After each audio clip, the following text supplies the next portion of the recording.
By the power of Grayskull, this movie really nailed it.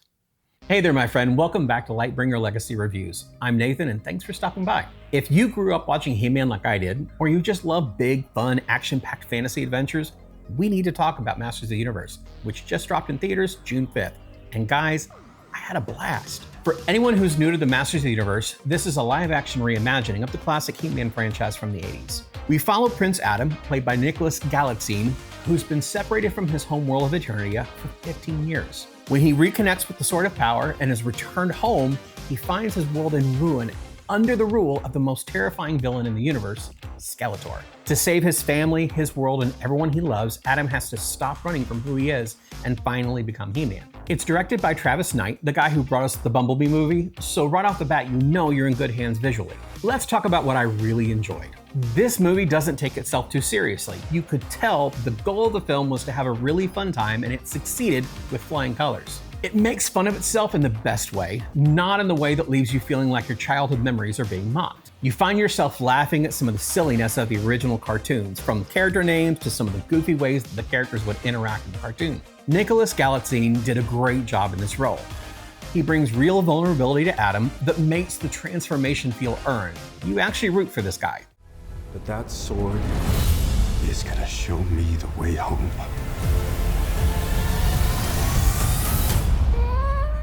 Sir, you can't do that. Don't worry, the sword's mine. Though there are some things about his character I didn't care for, and I'll touch on those later. Idris Elba as Duncan, aka Man-at-Arms, was fantastic. There's a really heartfelt father figure dynamic with both Teela and Prince Adam that I was not expecting, and honestly, it gave the movie a lot of emotional weight. Camila Mendes as Teela is tough, capable, and had great chemistry with Galitzine. But let's be real, the reason everyone's going to be talking about this movie is Jared Leto as Skeletor. I know what you're thinking, but trust me on this one. Leto is unhinged in the best way possible. He's dramatic, he's intimidating, he's genuinely funny, and the visual effects work combining his physical performance with the CG animation really impressed me. You may have the power, but you're too scared to use it. From the expressiveness of a skull to the way you saw his eyes moving with intention, you really felt each performance. Every single time Skeletor was on the screen, the whole audience was locked in. He completely steals the movie. I honestly went into the movie a bit worried about how they would balance the cringy, over-the-top Skeletor that I knew from the cartoon, yet also make him menacing the way I was seeing in the trailers. I left the movie completely satisfied. Even the other heroes and minions that were brought to life really felt so fun to watch. Mechaneck. And Ram Man. Hell yeah! And you, Fisto! Mr. Allen! It's Adam, dude. Hey, put your neck away.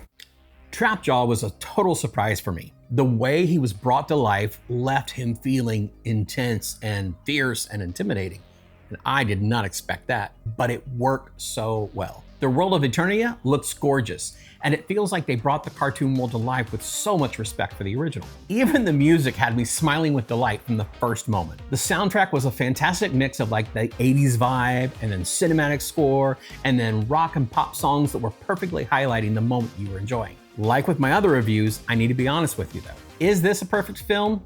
No. For me, I only really had two complaints. First, there are more characters that I really wanted to see on the big screen that didn't make it. My second complaint was Adam. Having been taken from his home and family at age 10, Adam comes across like he's emotionally still a little boy. He feels a little too wimpy for me. While I understand what the intentions were in the development into He-Man, I felt like they turned the weakling vibe all the way to 11, and there are moments that left me feeling a bit let down because of it. Critics are a bit split on this one. It's sitting around 66% on Rotten Tomatoes right now. But here's the thing, audiences are loving it. And I think when you sit down in the theater with the score pumping and He-Man finally raising the sword, you're gonna feel like a kid again. And that's exactly what this movie's going for. In spite of my two complaints, Masters of the Universe is a big, colorful, fun summer movie that absolutely nails the tone. It's not trying to be a dark, gritty reimagining of a childhood favorite.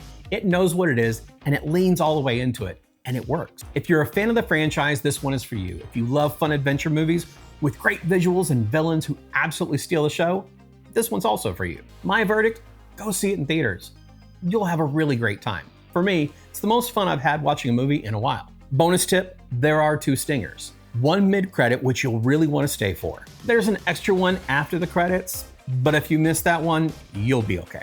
Now, if you enjoyed this review, please hit that like button for me. It genuinely helps the channel more than you realize. Subscribe if you're new here, because we cover movies, tabletop games, video games, and tech reviews all the time. Now, drop your thoughts on Masters of the Universe in the comments below. I want to know what you guys thought of Jared Leto Skeletor, and which characters you saw on screen that just made your childhood come to life. Now, go find your magic today, and I'll see you in the next one. Take care.